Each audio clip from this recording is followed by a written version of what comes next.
নমস্কার। যে সমস্ত ভোটারের নাম ডিলিট হয়ে গেছিল তারা আবেদন করেছিলেন, তাদের দ্বিতীয় লিস্ট প্রকাশিত হয়েছে, সাপ্লিমেন্টারি লিস্ট।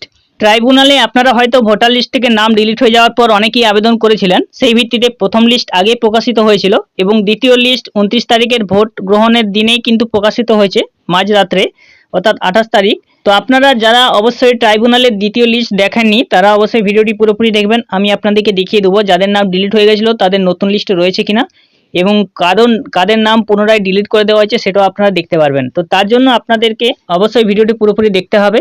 আর এরকম ভিডিও পাওয়ার জন্য আমাদের বেঙ্গল সার্চ ইউটিউব চ্যানেলকে সাবস্ক্রাইব করে পাশে রাখা বেল নোটিফিকেশনটি অলে প্রেস করে দেবেন। ফেসবুক থেকে দেখলে পেজটিকে অবশ্যই ফলো দিয়ে রাখবেন।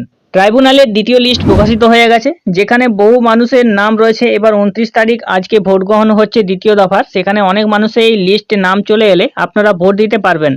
তো ভোট দেওয়ার জন্য আপনাদেরকে প্রথমে দেখতে হবে লিস্টে আপনার নাম রয়েছে কিনা, ডিলিট লিস্ট থেকে কেটেছে কিনা বা ডিলিট হয়ে গেছে কিনা। তো তার জন্য প্রথমে আপনাদেরকে voters.eci.gov.in অফিসিয়াল পোর্টালে আসতে হবে।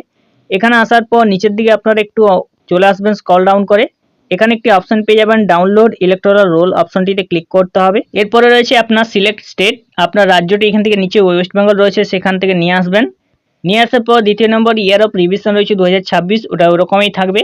রোল টাইপ রয়েছে এখানে সিলেক্ট করবেন, রোল টাইপ রয়েছে এখানে সিলেক্ট করবেন। এখানে রয়েছে দেখুন অ্যাপিলেট ট্রাইব্যুনাল সাপ্লিমেন্টারি লিস্ট নম্বর 2 এবং 2 নম্বর রয়েছে অ্যাপিলেট ট্রাইব্যুনাল ডিলিটেড লিস্ট নম্বর 2।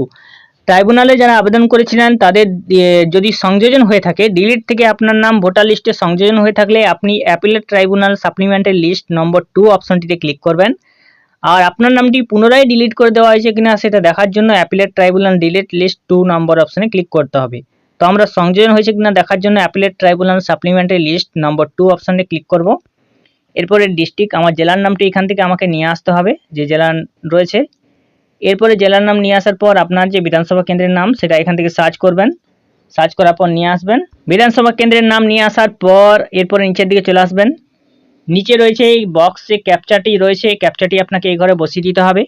বসিয়ে দেওয়ার পর নিচের দিকে দেখবেন যে আপনার ভোট কেন্দ্রের নাম, যেখানে আপনি ভোট দেন সেই ভোট কেন্দ্রের নাম নিচে রয়েছে পর আপনি খুঁজে না পেলে এখানে সার্চ বাটনে সেই ভোট কেন্দ্রের নামটি লিখে দেবেন। আমি এখান থেকে লিখে দিচ্ছি। আমি লিখে দেওয়ার পর দেখবেন পাশের বক্সে একটা বক্স থাকবে, ওখানে টিকমার্ক করে দেবেন। উপরের দিকে ক্যাপচা কোডটি বসিয়ে ডাউনলোড সিলেক্টেড পিডিএফ অপশনে ক্লিক করবেন। প্রোগ্রেস, স্ট্যাটাস প্রোগ্রেস, ডাউনলোড নেবে, দেখুন ডাউনলোড হয়ে গেছে। এখানে 30.74 কেবি দেখাচ্ছে, অর্থাৎ এখানে লিস্টের নাম এখনও কিন্তু বেরায়নি। তো এখান থেকে আপনি ওপেন করবেন। যখনই দেখবেন এত ছোট দেখাবে আপনার পিডিএফটা, তখনই ভাববেন দেখুন the record does not indicate that any Apple if field has been disposed of in respect of this part, অর্থাৎ এই পার্টে কিন্তু এখনও সাপ্লিমেন্টারি লিস্ট প্রকাশিত হয়নি, ট্রাইব্যুনাল এখনও রায় দেয়নি।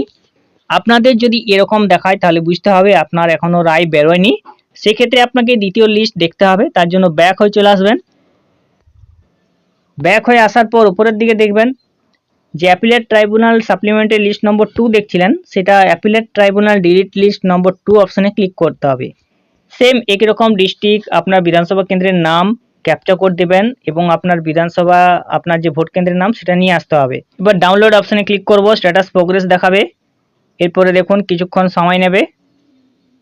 এরপরে এটাও কিন্তু কম এমবির, তার জন্য এটাও এখানে দেখাবে the record does not indicate that any Apple A field has been disposed of in respect of this part, অর্থাৎ এই পার্টে এখনও কিন্তু এই লিস্টগুলো বেরোয়নি। তো আপনারা যারা ভোটার লিস্ট থেকে নাম ডিলিট হয়ে গেছিলো, আন্ডার অ্যাডজুডিকেশনে ছিল, তাদের নামটি এখান থেকে খুঁজে নেবেন। প্রত্যেকটি জেলায় কিছু কিছু ক্ষেত্রে কিছু মানুষের নাম হয়তো থাকবে, আপনারা এটা দেখে নেবেন। অবশ্যই যারা জানেননি তাদের মধ্যে ভিডিওটি শেয়ার করে দেবেন। এরকম ভিডিও পাওয়ার জন্য সাবস্ক্রাইব করে রাখবেন। নমস্কার।